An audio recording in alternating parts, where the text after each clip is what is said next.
Welcome to episode 266, Kiran Mazumdar Shaw, from $200 to the richest woman self-made billionaire in India. This is an outline of episode 266. There are 4 reasons why we study Mazumdar Shaw. First, she's the richest woman self-made billionaire in India. Second, she's the only Indian woman self-made billionaire. Third, she started in a garage with a few employees and $200 in 1978. Fourth, in my database of all the women self-made billionaires in the world, she's the only one without children. Let us meet Mazumdar Shaw. It has taken me over 30 years to get from a garage to the huge campus that we have today. It's been a long journey. It's been a very exciting journey. With what amounts to less than $200 today, she helped pioneer the biotechnology sector in India and charted a new course for women in business. She was born to Gujarati parents in Bangalore, India in 1953. Her father was head of brewery in Bangalore. I grew up in Bangalore in South India. I had a very charmed childhood, grew up in a very comfortable environment. Bangalore was a lovely city. It was called the Garden City of India. It's a great place to grow up because, it was cosmopolitan, a very modern city in India because it was also the science capital of India. In Bangalore, we had the famous Indian Institute of Science and the National Aeronautical Laboratory, and there was a science museum which we used to frequent quite a lot.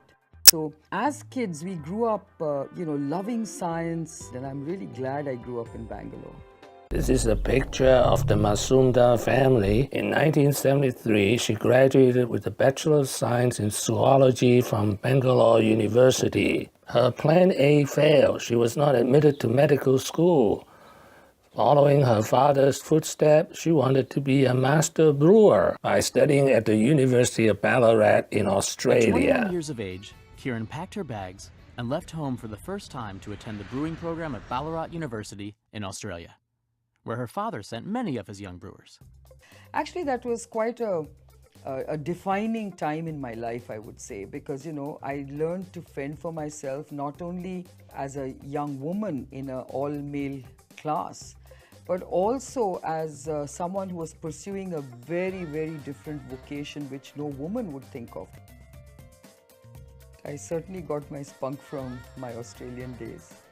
I learned to drink with the boys. I learned to, do well at class. I know I used to top my projects all the time, so that gave me a terrific sense of success and achievement and confidence, I would say, more than anything else. So I came back very, very self-assured. Despite her confidence and her certification as a master brewer from Ballarat, Kiran faced an uphill battle trying to convince leaders in the brewing industry to take her seriously as a brewmaster. What they basically said to me was, look, it's great to have you as a consultant. We can possibly give you a job managing our laboratory. But as a brewmaster managing our operations, no way. Kiran Mazumdar, the young woman rebel. To find a job as a brewmaster in India.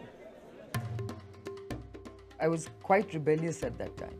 So I was trying to do something to change society's attitude to women. I finally gave up because there came a point in time when I said, okay, I'm going to forget about getting a job in this country. Her Plan B failed. She could not find a job as the master brewer in India. Now, her Plan C was to fly to Scotland to try to find a job.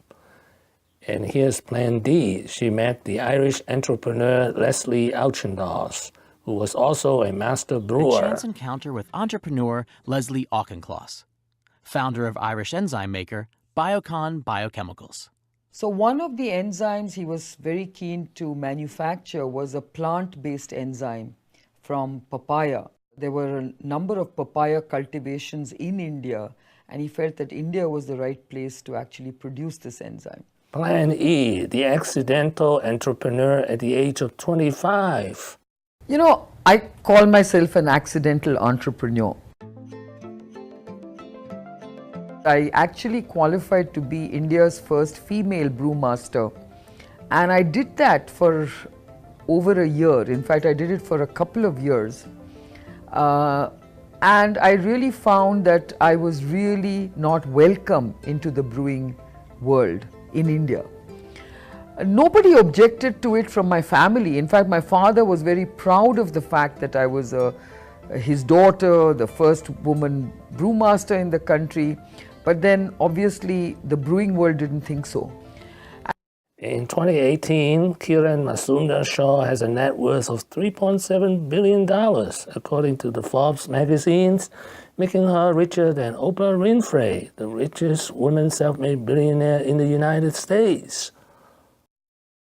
I wanted to make sure that we created a research environment for scientists, because we, at that time, were facing a very strong brain drain of scientists and engineers from India. The year was 1978. I couldn't get anyone to lend me any money, leave alone invest in my venture. I started up my company in a garage, and you know, a garage was not exactly the best kind of office address to have.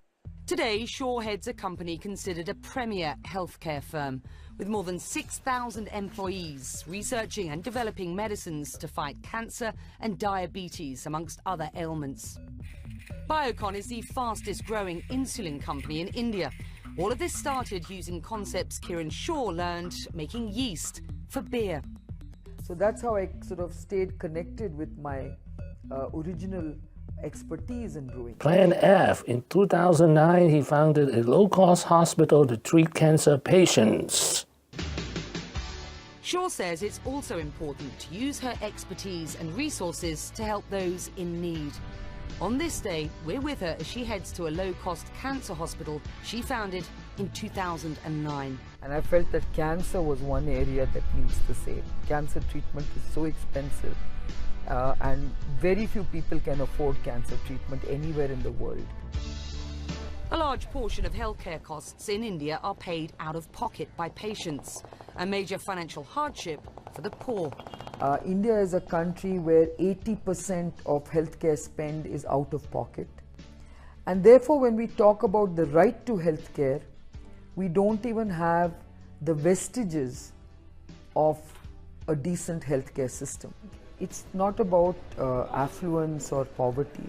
I think every cancer patient needs to be dealt with in a very caring way, with sensitivity, with a sense of compassion. What have I learned today? Two things. First, her company Biocon is the largest biomedical company in India and a global giant in autoimmune disease, diabetes, and cancer. Second, money is not everything. In 2009, at the age of 56, she founded a low-cost cancer hospital long before she became a self-made billionaire. So thank you for watching. Please subscribe and leave your questions and comments below.